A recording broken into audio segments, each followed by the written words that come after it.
আজকের এই এপিসোডে আমরা এমন একজনের কাছ থেকে ঘটনা পেয়েছি, সচরাচর ওনাদের কাছ থেকে ঘটনা পাওয়া বেশ দুষ্করই হয়। একজন পুলিশ সদস্যের কাছ থেকে ঘটনা পেয়েছি, পুলিশ সদস্যরা রাতের বেলা কিন্তু টহল দিতে থাকেন। অনেক দুর্গম জায়গাতেও তাদেরকে টহলের কাজে যেতে হয়, আর তখন অনেক ধরনের ঘটনাই কিন্তু ঘটতে পারে। এমন একটি ঘটনা এখন আপনাদের সাথে শেয়ার করব। ঘটনার কিছু কিছু জায়গা আমরা বলবো না সঙ্গত কারণে, বুঝতেই পারছেন বিষয়টা স্পর্শকাতর হয়ে যাবে। ঘটনা যিনি পাঠিয়েছেন তার নাম আশিক হাসান। ওনার বাড়ি নাটোর জেলার নলডাঙ্গা উপজেলায়। উনি ওনার গ্রামের নাম জানিয়েছেন, তবে গ্রামের নামটি আমি বলছি না। উনি অনেক আগে থেকেই আপনার দ্য ওয়ার্ল্ড শুনছেন। উনি বর্তমানে ডিএমপি অর্থাৎ ঢাকা মেট্রোপলিটন পুলিশে কর্মরত রয়েছেন। পুলিশের চাকরির সুবাদে বিভিন্ন জায়গাতেই তো পোস্টিং তার হয়েছে, বিভিন্ন জায়গায় ডিউটি করেছেন। 2022 সালে গাজীপুরে ওনার পোস্টিং হয়। তখন একটি ভয়ঙ্কর ঘটনার মুখোমুখি হয়েছিলেন। চলুন সেই ঘটনাই এখন আমরা শুনি। প্রিয় লিসেনার্স, ঘটনায় যাবার আগে কয়েকটি কথা না বললেই নয়। এই ভিডিওর লাইক বাটনে প্রেস করতে ভুলবেন না, আর ভিডিওর লিঙ্কটা বেশি বেশি করে শেয়ার করে দিতে হবে। যারা ঘটনা শুনছেন, ঘটনাগুলো কেমন লাগছে তা জানিয়ে এই ভিডিওর কমেন্ট সেকশনে কমেন্ট করতে পারেন। এছাড়া আমাদের ফেসবুক পেজ এবং গ্রুপেও মতামত জানাতে পারেন। লিখে বা রেকর্ড করে আমাদেরকে ঘটনা পাঠাতে পারেন ইমেল ব্যবহার করে। ইমেল অ্যাড্রেসটা হচ্ছে afnandahorbald@gmail.com। স্পেলিংটা বলে দিচ্ছি, AFNANTHEHORRWORLDBD afnandahorbald@gmail.com। স্পেলিংটা এই ভিডিওর ডিসক্রিপশনে দেওয়া আছে, সেখানে গিয়ে স্পেলিংটা চেক করে দিতে পারবেন। তো মূল ঘটনা মূলত রাতের বেলাতেই হয়েছিল। কেননা রাতের বেলাতে ওনারা টহল ডিউটিতে বেরিয়েছিলেন। এই যে আশিক ভাই, ওনার নাকি রাতের বেলা ডিউটি দিতেই বেশি ভালো লাগতো। কেননা রাতের বেলা মানুষজন কম থাকে, ধুলো বালি, রাস্তায় যান চলাচলও কম থাকে, তাই রাতের ডিউটিটা এক একজনের কাছে এক এক রকম লাগে। ওনার কাছে আবার এই ডিউটিটা বেশ মজারই লাগে। তো উনি চেষ্টা করতেন অধিকাংশ সময় রাতের বেলা ডিউটি নিতে, যেহেতু ওনার মজা লাগে। এমনই এক রাতের বেলা ওনারা বের হয়েছেন একটা পেট্রোল ডিউটি অর্থাৎ টহল ডিউটি নিয়ে। তো ওনাদের সাথে একজন সাব ইন্সপেক্টর ছিলেন, আর ওনারা যে পুলিশ ভ্যানটা নিয়ে বেরিয়েছেন একজন ড্রাইভার ছিল, আর 3 জন কনস্টেবল ছিল। এর মধ্যে একজন সিনিয়র কনস্টেবল ছিল যার নাম হচ্ছে মামুন, আর অনিক নামে একজন সনাতন ধর্মাবলম্বী ব্যাচমেট ছিলেন এই আশিক ভাইয়ের। তো এই মোট 5 জন ওনারা টহল দেওয়ার জন্য বেরিয়েছেন। তো ঠিক কোন থানা থেকে ওনারা বেরিয়েছিলেন সঙ্গত কারণে সেই থানার নামটা আমরা বলছি না। তো ওনারা তো টহল দিচ্ছেন। রাত 10টার দিকে যিনি পেট্রোল অফিসার উনি গাড়ি থামিয়ে একটি খাবার হোটেলের সামনে গাড়িটা দাঁড় করান। তারপর ওনারা সবাই মিলে রাতের খাবার সেরে নেন। এরপর রাত 11টার দিকে আবার ওনারা গাড়িটা চালানো শুরু করলেন। পুরো একটা পথের দীর্ঘ জায়গায় তো ওনাদেরকে ডিউটি দিতে হবে, বিভিন্ন জায়গায় বসে থাকতে হয়, বিভিন্ন জায়গায় নির্দিষ্ট সময়ে অবজার্ভ করতে হয়। এজন্য এই ব্যাপারগুলো যারা আসলে ডিউটি করেন তারা বুঝতে পারবেন যে এক পাশ থেকে ও পাশ সোজা চলে গেল বিষয়টা এরকম না। জায়গায় জায়গায় কিছু কিছু সময় তাদেরকে কাটাতে হয়। অনেক সময় রাস্তার পাশের দোকানে গাড়ি রেখে গল্প গুজব করতে হয়, এটাই তাদের ডিউটির একটা অংশ। তো এমনই একটা জায়গায় ওনারা গাড়ি দাঁড় করিয়ে চা খাচ্ছিলেন, ছোট্ট একটা চায়ের দোকান। আর তখন অবশ্য যিনি পেট্রোল অফিসার এবং ড্রাইভার গাড়ির, ওনারা গাড়ি থেকে নামেন নাই। এর মধ্যে হঠাৎ করে বৃষ্টি পড়া শুরু হয়েছে। বৃষ্টি খুব জোরে না, আবার আসতেও না। তখন আকাশের অবস্থা একদম কালো হয়ে গেছে, মাঝে মাঝে বিজলিও চমকাচ্ছিল। তখন রাস্তা আলোকিত হয়ে উঠছিল, ধুলোবালি মুক্ত রাস্তা, ভালোই লাগছিল আশিক ভাইয়ের কাছে। নিজেরা নিজেদের মধ্যে গল্প করছিলেন, চা সিগারেট খাচ্ছিলেন। বৃষ্টি পড়া যখন কমে গেল তখন এই যে দোকানদার যিনি, উনি দোকান বন্ধ করে দেবেন, উনি দোকান বন্ধ করে ওইখান থেকে বিদায় নিলেন। আর ওনারাও ওখান থেকে চলে যাবেন এই চিন্তা করে গাড়িতে উঠে বসেছেন। ওনাদের ডিউটি স্থান ছিল গাজীপুরের জিরানি বাজার। তো ওইখানে রাস্তার পাশে অনেক বড় এক জায়গা নিয়েছিল, বিশাল এক ময়লার স্তূপ। তৎকালীন ওই স্থানে অনেক ছিনতাইয়ের ঘটনা নাকি ঘটেছিল, কারণ ওই জায়গাটা ছিল বেশ ফাঁকা এবং নির্জন। ওনারা মূলত ওইখানকারই একটা দোকানে বসে ছিলেন। রাত তখন প্রায় 1টা বেজে গেছে। টিপটিপ করে বৃষ্টি পড়ছে, জনমানবহীন রাস্তার এক পাশে ওনারা ডিউটি করছেন। এর মধ্যে হঠাৎ করে ওরা দেখলেন যে এক বৃদ্ধ লোক ওনাদের গাড়ির কাছে একটা লাঠিতে ভর দিয়ে আস্তে আস্তে হেঁটে হেঁটে আসছে। তো তখন গাড়ির পেছন থেকেই তো দেখা যায় সামনের অংশটা, পুলিশের যেই পেট্রোল গাড়ি যেগুলো আছে আর কি, এগুলো তো সামনের দিকটা ফাঁকা থাকে, বোঝা যায় যে সামনে দিয়ে কি আসছে না আসছে। তো ওনারা দেখেছিলেন যে এরকম একজন লোক আসছে। তখন ওই বৃদ্ধটা এসে, যিনি পেট্রোল অফিসার ছিলেন, তার কাছে এসে সালাম দেন, আসসালামু আলাইকুম, বাবারা কেমন আছো তোমরা? তো ওনারাও সালামের উত্তর দেন। তখন পেট্রোল অফিসার বললেন যে কী ব্যাপার চাচা, এই বৃষ্টির ভিতর এত রাত্রে আপনি হাঁটাহাঁটি করছেন, আপনি কি এখানে কোনো দোকানে আসছিলেন, কিছু কিনবেন? তাহলে আমরা আপনাকে সহযোগিতা করি। তখন বৃদ্ধ চাচা বললেন যে না বাবা, আমি এমনি এদিক দিয়ে যাচ্ছিলাম, তোমাদেরকে দেখে একটু এগিয়ে আসলাম। তো গাড়িতে যারা ছিলেন তারা সবাই ভেবেছিলেন এই বৃদ্ধ লোকটি হয়তো বা পাগল হবে আর কি, নাহলে এই বৃষ্টির রাতে একা একা ঘুরে বেড়াচ্ছে কেন, নাকি আবার পথ ভুলে বাড়িঘর খুঁজে বেড়াচ্ছে। কিন্তু কথাবার্তা শুনে তো সেরকম মনে হচ্ছে না। সকলকে অবাক করে দিয়ে ওই বৃদ্ধ লোকটি বলে উঠল, বাবা সামনের রাস্তায় দেখলাম একটা মানুষের লাশ পড়ে আছে, তোমরা তাড়াতাড়ি গিয়ে লাশটাকে উদ্ধার করো। এ কথা শুনে ওনারা তো অবাক, পাল্টা প্রশ্ন তো করতেই হবে যেহেতু ওনারা পুলিশ। তখন বৃদ্ধকে ওনারা প্রশ্ন করেন যে মানুষের লাশ পড়ে আছে মানে? তখন বৃদ্ধটি উত্তর দিল, না বাবা, মানে সামনের যেই ল্যাম্পপোস্টটা আছে ওখানে একটা মাঝ বয়সী ছেলেকে দেখলাম, দেখে মনে হলো মৃত। এ কথা বলেই ওই বৃদ্ধটা খুব দ্রুত হাঁটা শুরু করলো।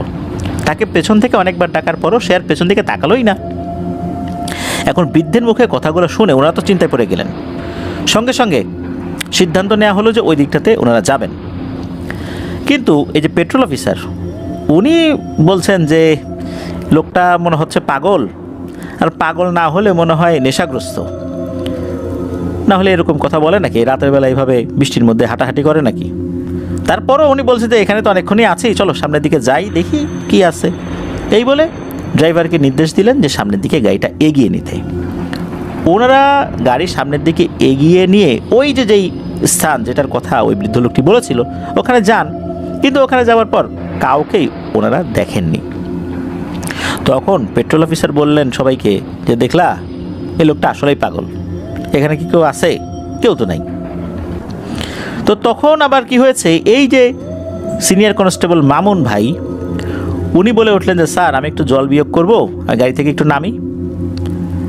তখন পেট্রোল অফিসার বললেন ঠিক আছে নামো, তাড়াতাড়ি চলে এসো।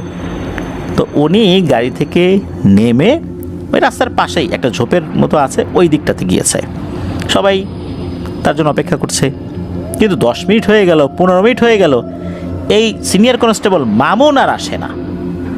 তখন পেট্রোল অফিসার যিনি, উনি বলছেন যে কি ব্যাপার, এই ছেলেটা গেল এখনও আসছে না, ঘটনাটা কি, কোনো বিপদ টিপদ হলো না তো?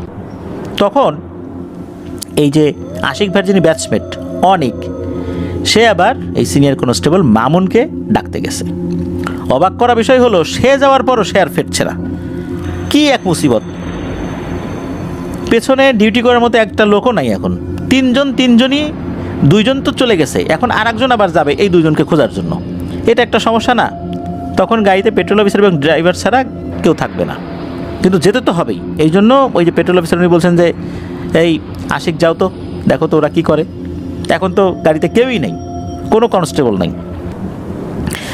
এই আশিক ভাই যখন উনি গিয়েছেন ওই দিকটাতে যে কি হলো অন্য 2জনের এতক্ষণে আসে না কেন, তখন উনি যেটা দেখেন সেটা দেখার জন্য উনি মোটেও প্রস্তুত ছিলেন না। উনি দেখেন সিনিয়র কনস্টেবল মামুন ভাই আর কনস্টেবল অনিক 2জনেই ঝোপের পাশে রক্তাক্ত এবং কাদা শরীরে লেগে আছে, এমন অবস্থায় অচেতন হয়ে পড়ে আছে। বিশেষ করে এই যেই সিনিয়র কনস্টেবল মামুন, তিনি মূলত রক্তাক্ত। সবচেয়ে বড় ধাক্কাটা যেটা এই আশিক ভাই খেয়েছিলেন সেটা হচ্ছে যে ইনাদের সামনেই একটা লাশ পড়ে আছে। লাশটার অবস্থা খুবই খারাপ, অনেক জায়গায় মাংসের কোনো অস্তিত্বই নাই, শুধু হাড় দেখা যাচ্ছে। মুখমণ্ডলের অবস্থা খুবই খারাপ, মনে হচ্ছে কেউ খুবলে খুবলে খেয়ে নিয়েছে, নাড়িভুড়ি বের হয়ে আছে। আর কি বিশ্রী গন্ধ, এমন বিশ্রী গন্ধ, আসলে এত গন্ধ আসলে সহ্য করা যাচ্ছিল না। এই দৃশ্যটি দেখার পর ওনার পুরো শরীর তো অবশ হয়ে গেছে, না পারছেন উনি নড়তে, না পারছেন কথা বলতে।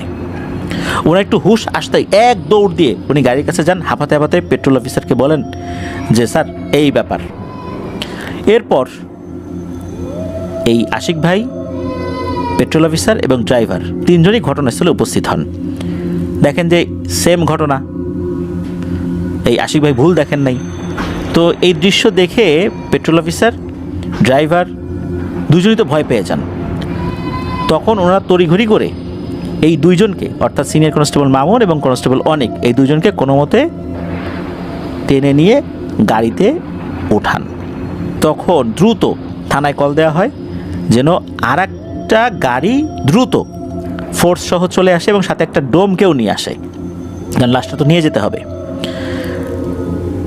গাড়িতে যারা ছিলেন, পেট্রোল অফিসার, ড্রাইভার এবং আশিক ভাই, ওনারা তো সবাই মিলে চেষ্টা করছিলেন এই কনস্টেবল অনিক আর সিনিয়র কনস্টেবল মামুনের জ্ঞান ফেরানোর জন্য, কিন্তু কোনোভাবেই জ্ঞান ফেরাতে পারছিলেন না। তাই অতি দ্রুত তাদেরকে নিকটস্থ হসপিটালে নেয়ার বন্দোবস্ত তারা করলেন। রাত তখন 2টোরও বেশি বাজে। বেশ কিছুক্ষণ পর অতিরিক্ত পুলিশ ফোর্স চলে আসলো। সবাই মিলে ওই অর্ধগলিত লাশটিকে ওই কাভার্ড ভ্যানে তুলে থানায় নিয়ে যান। এই সব কাজ শেষ করতে করতে প্রায় ফজরের আজানের সময় হয়ে গিয়েছিল।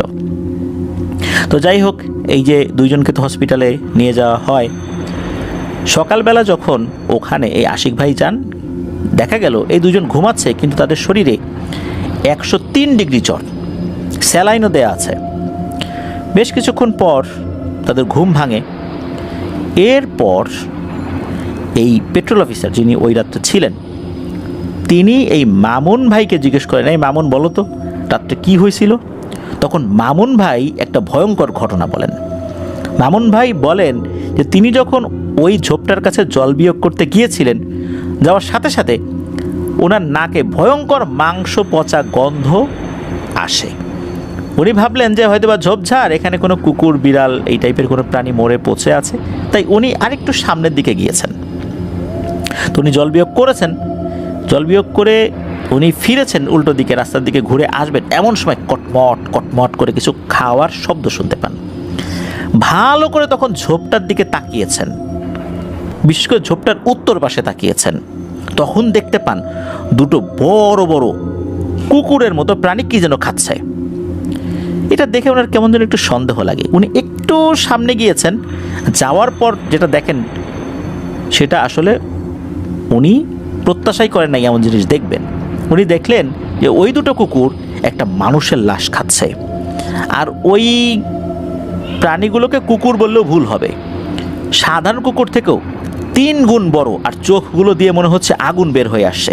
আর সামনের দাঁতগুলো এতই বড় যে এগুলোকে আসলে কুকুর বলা যাবে না, দাঁতগুলো বড় হয়ে অনেকটা বাঁকা হয়ে গেছে। তো এই মামুন ভাই সাহস না হারিয়ে উনি হুস হুস শব্দ করছেন ওই কুকুরগুলোকে তাড়ানোর জন্য। তো শব্দ করার পর ওই কুকুরগুলো তো গেলই না, উল্টো রাগান্বিত অবস্থায় মামুন ভাইয়ের দিকে তাকালো। এমন ভয়ঙ্কর চাহনি, মনে হচ্ছে চাহনি দিয়েই মামুন ভাইকে শেষ করে ফেলবে, খেয়ে ফেলবে একদম। তখন এই মামুন ভাই কী করেছেন, ঝোপের ওখান থেকে একটা ডাল ভেঙেছেন। এরপর এই দুটোকে তাড়াতে গিয়েছেন, যেহেতু লাশ খাচ্ছে আর ওনারা পুলিশ, লাশটা তো এভাবে ওনারা ফেলে যেতে পারবেন না চাইলেও। আর ওই সময় ওই বৃদ্ধের কথাও মনে এসেছে যে বৃদ্ধ তো একটা লাশের কথা বলেছিল। তো এইসব কিছু মাথায় ছিল। লাঠিটা নিয়ে যখন ওই কুকুরগুলোর দিকে এগিয়ে গেলেন, ওই কুকুরগুলো কী করলো, এই মামুন ভাইয়ের দিকে রাগান্বিতভাবে তেড়ে আসলো। এর মধ্যে হঠাৎ করে একটা কুকুর ওনাকে আক্রমণও করে বসে। ওই কুকুরটার সাথে ধস্তাধস্তি হচ্ছিল। ওই কুকুরটার সাথে কোনোভাবে পেরে উঠছিলেন না উনি বুঝতে পারলেন যে এখন এই কুকুরের পেটে যেতে হবে। এমন সময় আল্লাহ বলে একটা জোরে চিৎকার দিয়ে ওই কুকুরের মুখে একটা ঘুষি মেরেছেন। আর এক ঘুষিতেই মনে হলো কুকুরটা অনেক দূরে গেল, যেন ছিটকে গিয়ে পড়লো আর কি। কারণ এত দূরে ছিটকে পড়েছিল, উনি নিজেও অবাক হয়েছিলেন যে এক ঘুষিতে এত দূরে ছিটকে পড়ার কথা না।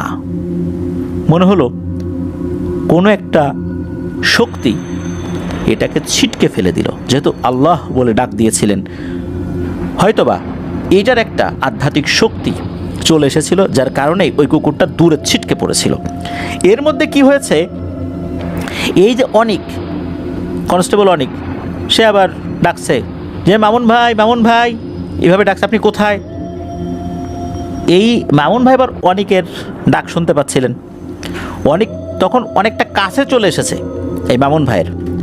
তখন আর একটা কুকুর এসে বুকে মারাত্মকভাবে আঁচড় দেয় এই মামুন ভাইয়ের, আর সঙ্গে সঙ্গে উনি জ্ঞান হারিয়ে ফেলেন। এরপর ওনার কিছু মনে নাই। এখন এই যে অনিক, যে অনিক কেন অজ্ঞান হলো, তাকে জিজ্ঞেস করা হলো। তখন অনিক বলছে যে আমি তো মামুন ভাইকে ডাকছিলাম, কোনো উত্তর আসছিল না দেখে ঝোপের ধারে যেতেই দেখি মামুন ভাইয়ের শরীর রক্তে ভিজে গেছে আর কাদায় পড়ে আছেন, আর পাশে দুটি কুকুর মৃত একটি লাশ খাচ্ছে। আমি দেখে কি করব বুঝে ওঠার আগেই কুকুর দুটি আমার দিকে রাগান্বিতভাবে তাকায়। কি যে ভয়ঙ্কর চোখ আমি বলে বোঝাতে পারবো না, আমার গলা দিয়ে কথাই বের হচ্ছিল না। তখন কুকুরগুলো আস্তে আস্তে করে আমার দিকে এগিয়ে আসছিল। আমি চিৎকার দেওয়ার অনেক চেষ্টা করেছিলাম, কিন্তু গলা দিয়ে কোনো শব্দই বের হচ্ছিল না। এমন সময় আমি দেখলাম ওই যে দোকানের কাছে দেখা সেই বৃদ্ধ লোকটাকে। তবে এখন আর তাকে আগের মতো লাগছে না, কেমন এক রহস্যময় চেহারা লাগছে। আর তার চোখ দুটো ছিল সবুজ বর্ণের, তার চোখ দুটো মনে হচ্ছে জ্বলে উঠেছে, আর সেই চোখ দুটো থেকে সবুজ আলো বের হচ্ছে। সেই বৃদ্ধ লোকটা আমার দিকে এগিয়ে এসে আমার দিকে তাকিয়ে মৃদুভাবে হাসি দিল। আর ওই কুকুরগুলো ওই বৃদ্ধকে দেখেই ওই লাশের কাছ থেকে দৌড়ে পালিয়ে গিয়ে ঝোপের